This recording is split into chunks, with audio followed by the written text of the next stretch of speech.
Salam Beggar Hunter, kembali lagi di channel The Investor ya, channel kesayangan kita. Sebelumnya saya ingin mengucapkan selamat tahun baru bagi rekan-rekan semua ya. Harapannya di tahun 2023 ini prospeknya cerah dan portofolio teman-teman semua bisa mengalahkan market atau beat the market ya. Oke, sebelumnya perkenalkan nama saya Henrico, saya salah satu tim di Investor dan mungkin teman-teman akan lebih sering nih melihat saya di channel di Investor, channel kesayangan kita ya.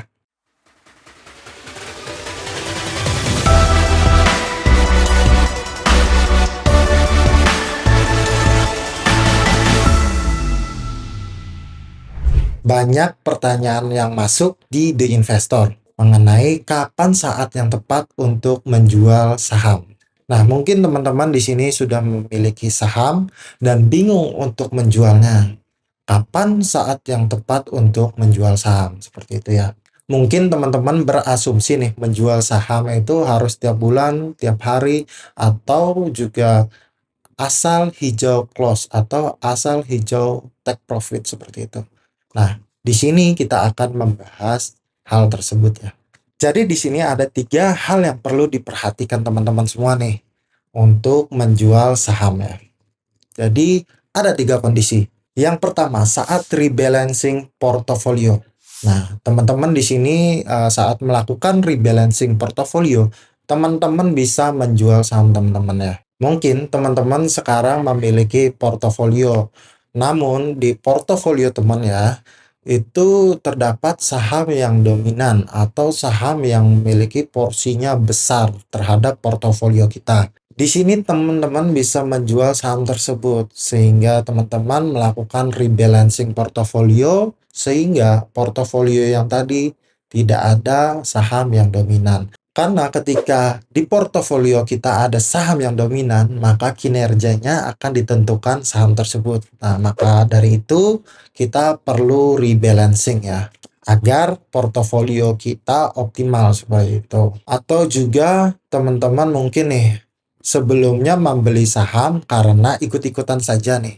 Nah, teman-teman ingin perbaiki portofolio teman-teman, kemudian teman-teman harus menjual saham-saham tersebut.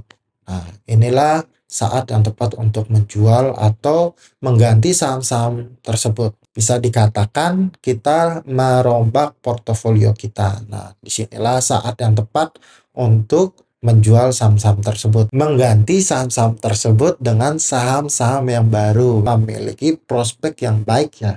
Itu adalah kondisi yang pertama teman-teman. Nah, kita lanjut ke kondisi yang kedua. Kondisi yang kedua yaitu ketika harga saham sudah over value. Nah, teman-teman di sini bisa menjual saham tersebut. Nah, kita tahu dari mana bahwa harga saham tersebut sudah over value. Jadi teman-teman harus mengetahui histori PBV-nya. Nah, di investor sendiri menggunakan histori PBV.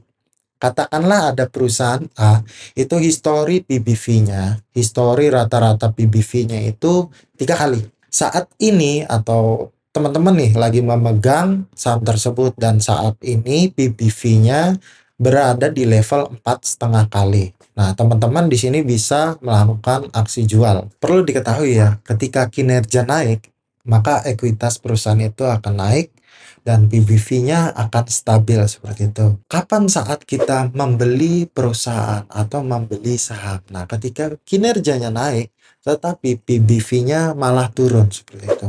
Nah, ketika PBV-nya turun di bawah histori PBV rata-ratanya, maka disitulah saatnya kita membeli. Nah, kapan kita menjual saham? Ketika kinerja perusahaan mungkin stagnan ya, ekuitas tidak bertumbuh dan PBV-nya sudah melewati histori PBV rata-rata.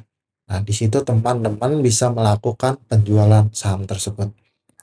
Jadi katakanlah histori PBV-nya tadi 3 kali dan sekarang diperdagangkan di level PBV 4,5 kali atau 4,5 kali. Nah, teman-teman di situ bisa menjual saham tersebut ya. Nah, itu kondisi yang kedua. Dan yang terakhir, yang ketiga, yaitu saat kinerja perusahaan menurun. Nah, disinilah teman-teman bisa melakukan penjualan saham ya. Nah, ketika kinerja turun, maka teman-teman bisa melakukan atau ancang-ancang untuk menjual saham tersebut.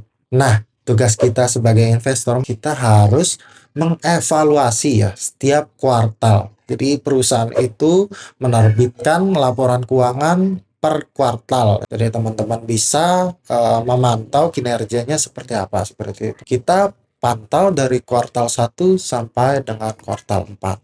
Apakah kinerjanya masih on track ataukah kinerjanya makin memburuk? Dan jika kinerjanya terkonfirmasi memburuk, maka teman-teman bisa menjual saham tersebut. Nah, itulah kondisi yang ketiga. Tadi teman-teman bisa menjual saham ya ketika kinerja perusahaan itu sudah terkonfirmasi ya memburuk seperti itu. Jadi teman-teman bisa keluar dari saham tersebut tanpa tersuspend. Nah, kalau misalkan kinerjanya buruk, biasanya bisa jadi nanti akan masuk PKPU, kemudian sahamnya disuspend. Nah, kalau disuspend itu artinya kita tidak bisa menjual saham tersebut. Otomatis uang kita akan mengendap.